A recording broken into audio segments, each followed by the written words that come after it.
Felsefenin üzerinde en fazla durduğu olgulardan biridir.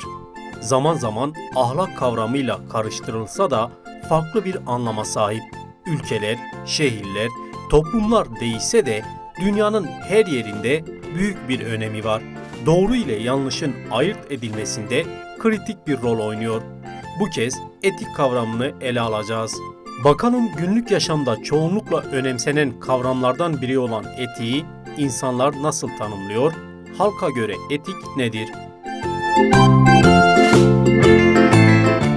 Etik bir toplum içinde insanın davranışlarını çerçeve altına alan ahlak kurallarının bütünüdür. Etik sahip olmamız gereken değerler bütünüdür. Bence toplumun vicdanına göre karar verilen bir şey. Her toplumda farklıdır bence etik kurallar. Toplumdan topluma geçen yazılı olmayan kurallar. Yani yasal olan, uygun olan, doğru olduğunu düşündüğümüz değerler. Bizim uydurduğumuz kurallar bütününe etik denir. Etik toplum ahlakının çerçevesine alan bir şeydir. Etik bir şeyin doğru olması, uygun olmasıdır. Yani genel geçer bir etik olduğunu düşünmüyorum. Ama biz üniversitede mesela bunların çeşitli derslerini veriyorlar. Her meslek için ayrı. Yani öğretmenlerimize ne kadar etik davranıyor, bu tartışılır tabii. Bir olayı kendine göre değerlendirme diyeyim ben. Mesela yapılmış olan güzel bir şeyi etik diyorsunuz yani. Tam olarak bir tanımı olmayan bir kelime. Sosyal, kültürel, ahlaki durumuna etik denir.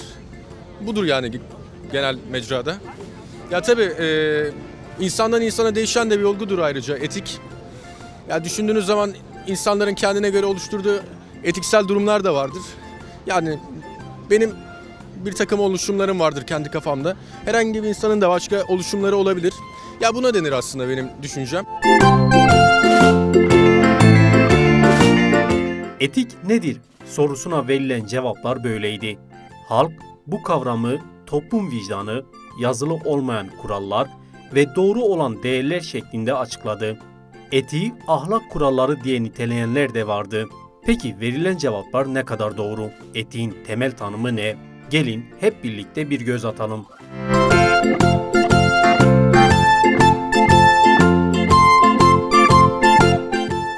Etik kavramı Yunanca kökenlidir.